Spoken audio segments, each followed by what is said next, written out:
Audio Jungle.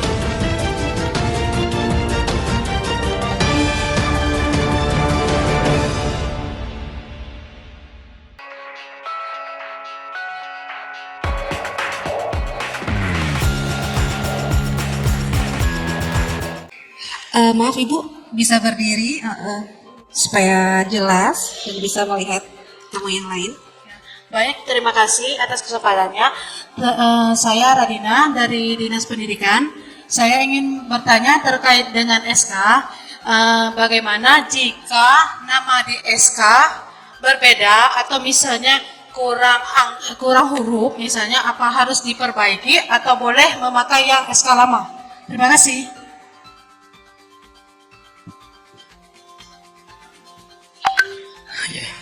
Kalau terkait dengan SK itu, kalau misalnya ada kesalahan nama itu, mungkin untuk saat ini sih belum ada juknis ya, itu Bu, terkait dengan bagaimana kalau ada kesalahan SK gitu.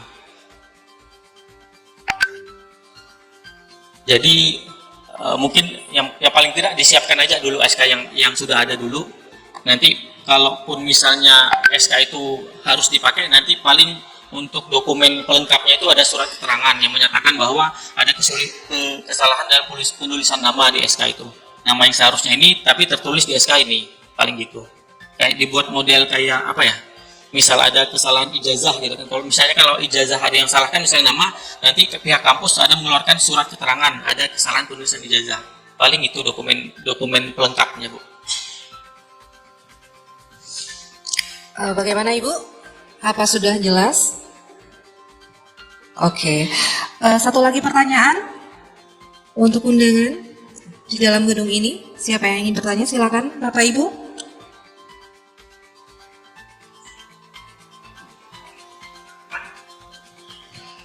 Masih ada yang ingin mengajukan pertanyaan? Kalau belum ada, kita alihkan pertanyaan yang mengikuti sosialisasi di link Zoom kita yang kita siapkan. Untuk operator bisa dibantu untuk pertanyaan yang ada.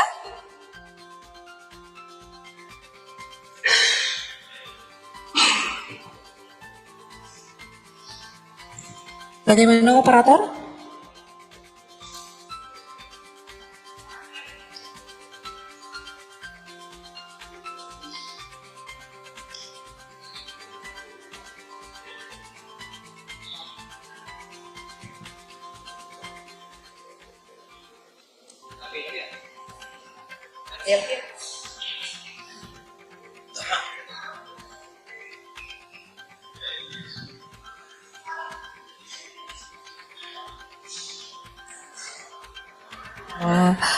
Mohon izin Pak Kabid, ini ada pertanyaan. Pak, bagaimana katanya kalau misal database itu yang terdata dari ijazahnya SMA, sementara sekarang sudah S1, untuk melamarnya itu pakai yang mana? Begitu Pak, terima kasih.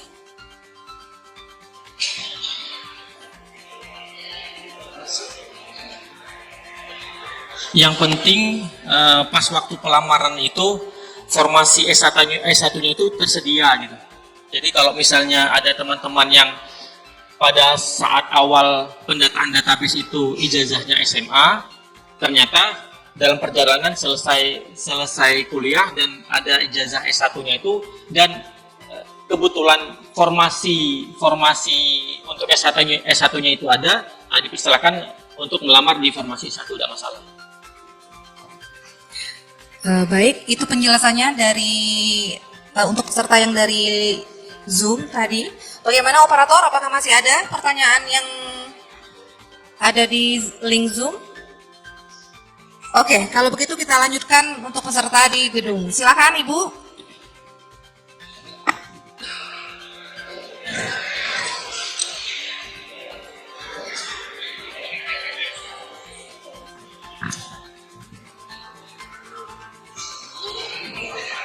Assalamualaikum warahmatullahi wabarakatuh. Nama saya Ratna Yuningsi, perwakilan dari Bappelit-Bangda. Saya ingin bertanya, ijazah asli, tapi transkripnya fotokopi dikarenakan banjir di tahun 2017. Solusinya gimana Kak kalau nak ngelamar? Oke, terima kasih. Bagaimana Pak Kabit? Ini ada pertanyaan dari Ibu dari Bapelitbangda. Silakan Pak. Kalau untuk transkrip nilai mungkin bisa ke kampus ya. Kalau ijazah, kalau transkrip, karena yang diupload di SSCISN itu harus dokumen asli. Jadi bukan dokumen fotokopi. Jadi silakan ibunya konsultasi dulu ke kampus. Jadi kalau transkrip kan setahu saya bisa dicetak ulang aslinya.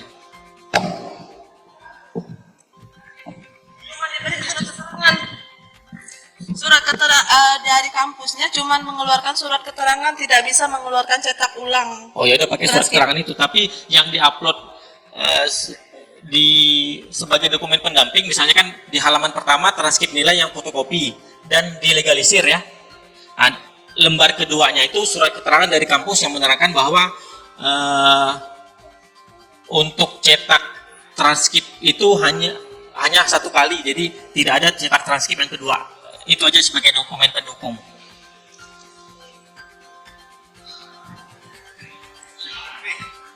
Oke Bu, sudah cukup jelas dengan penjelasannya.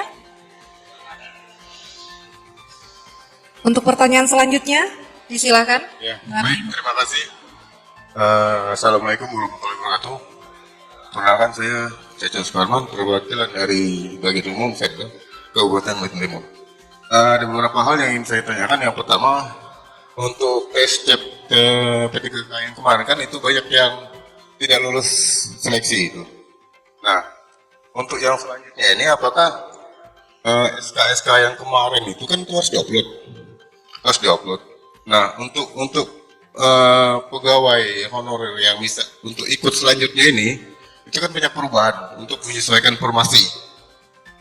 Nah, itu nanti dengan SK sebelum sama SK yang perubahan sekarang, itu nanti bisa jadi kendala nggak? Karena kan untuk yang tes sebelumnya kemarin tuh persyaratan minimal 2 tahun bekerja. Sementara ini SK yang terakhir ini untuk penyesuaian tes yang sekarang, itu ada perubahan untuk menyesuaikan formasi. Nah demikian, terima kasih Pak. Kalau terkait dengan hal ini mungkin kita harus nunggu juknis ya Pak. Soalnya sampai sekarang juknis untuk pelaksanaan seleksi CSN formasi tahun 2024 belum ada Pak. Jadi belum tahu apa persyaratan yang harus dipenuhi oleh pelamar, misalnya masa kerja misalnya berapa tahun, apa segala macam. Jadi kalau untuk menjawab pertanyaan ini menunggu juknis dari Kemenpan. Jadi begini, informasi terakhir untuk Bapak Ibu semua, kita pemerintah daerah terakhir tanggal 21 Mei 2024, Bupati telah menyampaikan perubahan kebutuhan formasi. Jadi kan di sebelumnya Bupati menerima persetujuan prinsip rencana kebutuhan. Nah itu disampaikan dari Kemenpan kepada Bupati. Bupati sudah hadir pada saat itu. Nah selanjutnya ada pembekalan dari Kementerian Teknis. Kalau seandainya ada perubahan, nah kita lakukan perubahan. Nah perubahan terakhir untuk formasi itu disampaikan kembali pada bulan Mei 2024. Nah insya Allah sekarang ini kita masih menunggu persetujuan formasi dari Kemenpan. Bila mana sudah keluar persetujuan formasi dari Kemenpan, nah nanti akan diikuti dengan pengumuman pelaksanaan seleksi berikut petunjuk teknis pelaksanaan seleksi. Nah, persyaratan untuk mengikuti seleksi akan keluar setelah keluarnya petunjuk teknis pelaksanaan seleksi. Jadi seperti itu kondisinya. Jadi saat ini kita masih menunggu persetujuan formasi dari 1564 yang telah kita sampaikan dari Kemenpan. Insya Allah itu tidak akan ada koreksi kembali dan mudah-mudahan akan keluar surat persetujuan dari Kemenpan itu.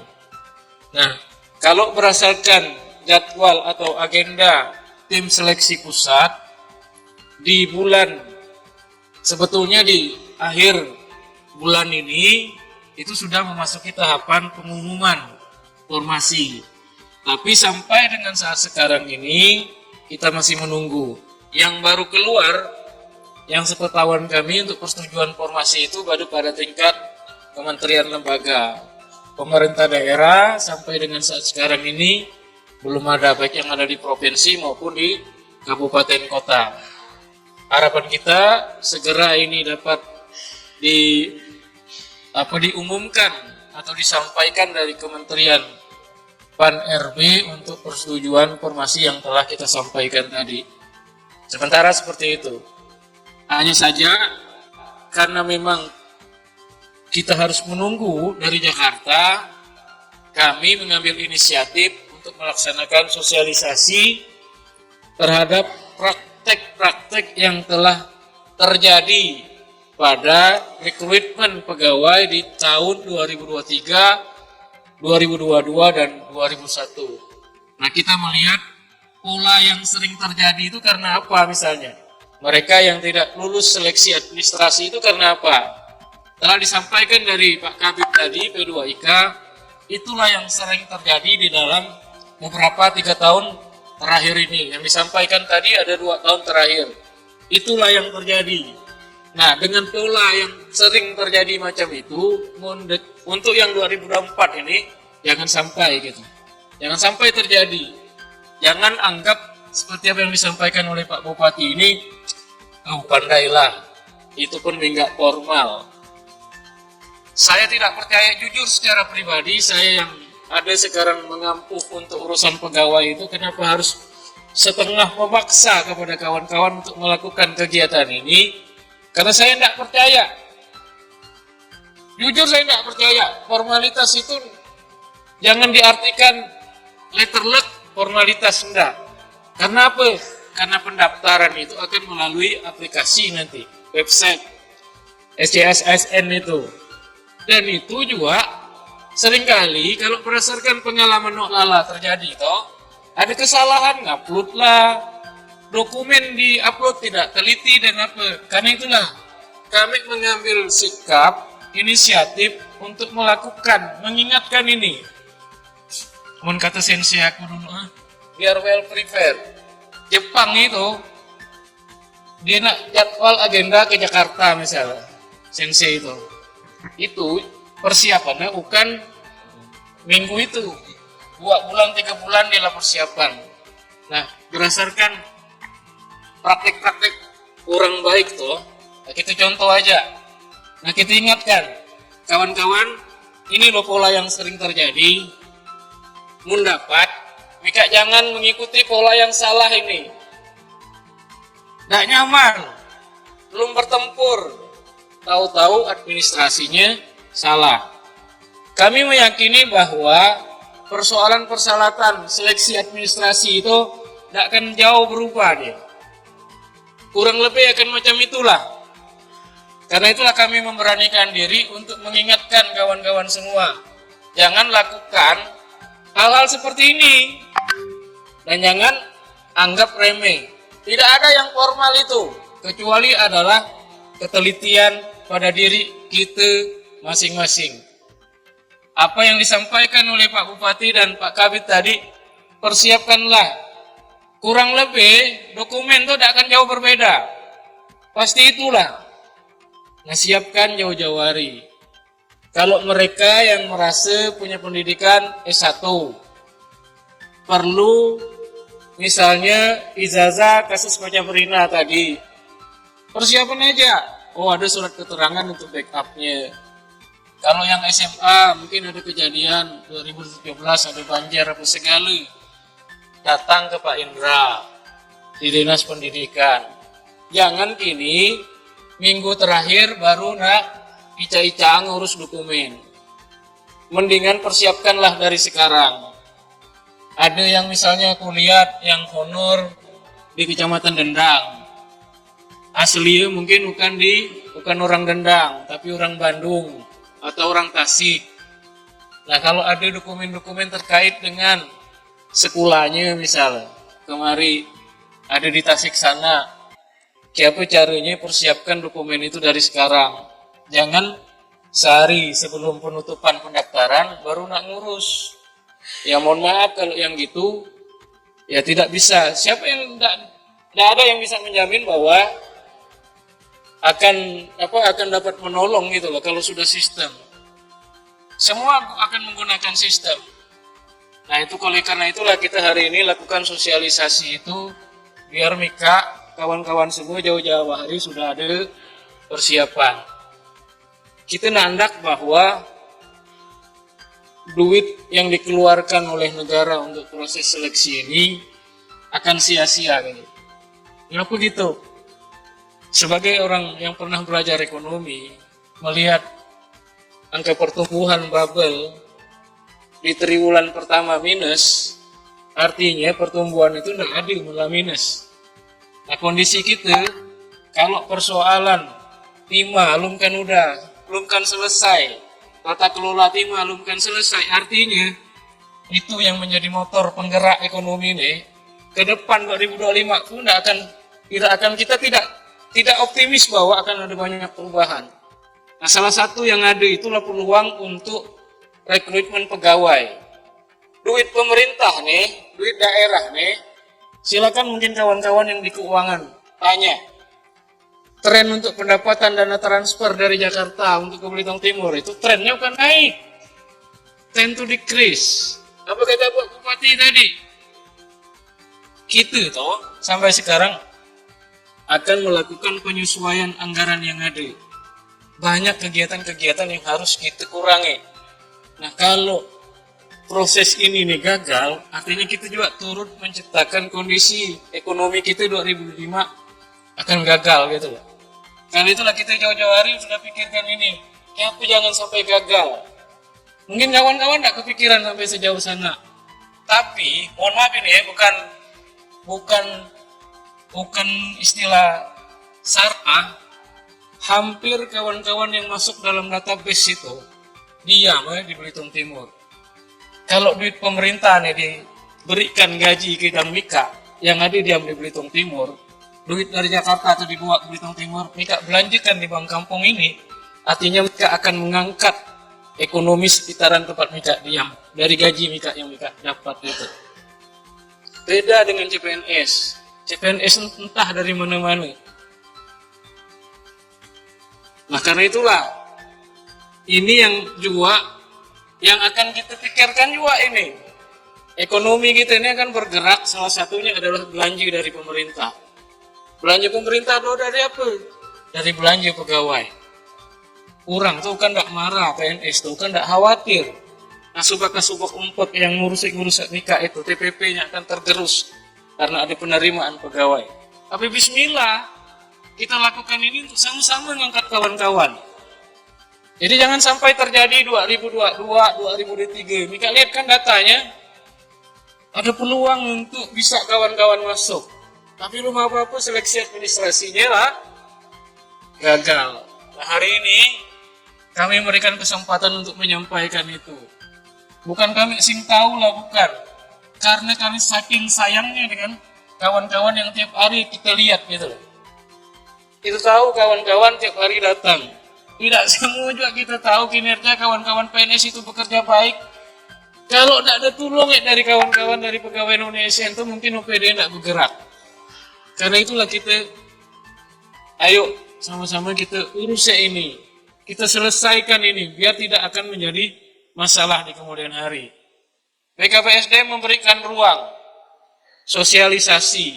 BSD kan akan memberikan ruang untuk simulasi. BSDM akan memberikan ruang untuk fasilitasi untuk persiapan administrasi untuk pelamaran.